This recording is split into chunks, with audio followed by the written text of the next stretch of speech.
Hi there, Sanibonani Molweni. Welcome to Face Channel. If you're here, please subscribe before the end of the video. If returning, thank you for love and support. I appreciate you. Episode 11 is simple.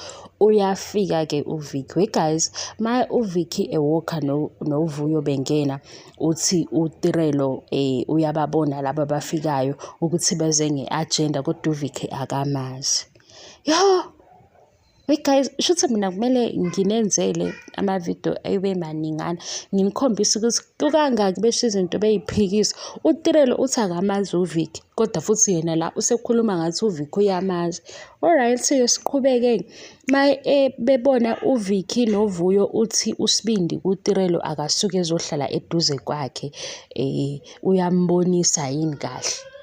Why uSibindi ezobuza uTirelo ukuthi akahlale eduze kwakhe ukuze bebuke kahle ukuthi kwenzakalani, kodwa uTirelo ubuka umuntu angamazi okuwuVicky, but uTirelo futhi uyazi ukuthi uVicky uza ne-agenda.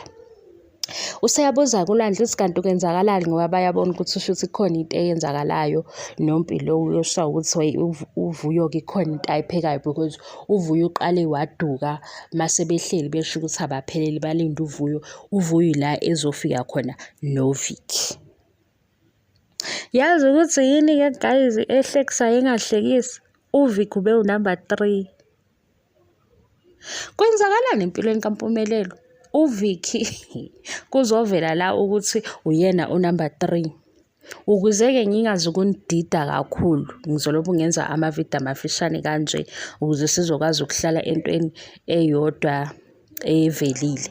La masefikile uVicky noVuyo, uVuyo une-gift ayiphathele uSneh, amtshela ukuthi-ke uyaxolisa ngalento eyenzekile.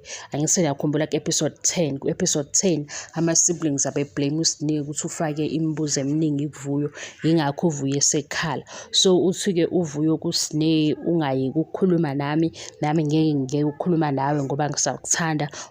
Wamupha-ke i-gift, amuphe yona, basho-ke ukuthi-ke bayabonga-ke bonke. Upart 1 lo waVicky, umngani kaVuyo ofike eSun City. uTirelo angamazi kodwa uTirelo usetsheliwe ukuthi akasuke la ehleli khona ezohlala eduze kwaSibindi ngoba khona into eyenzakalayo. Babuye bathi siwopopha yini guys ngoba asiyekeni. Upart 1. Thank you so much for your love and support. Bye.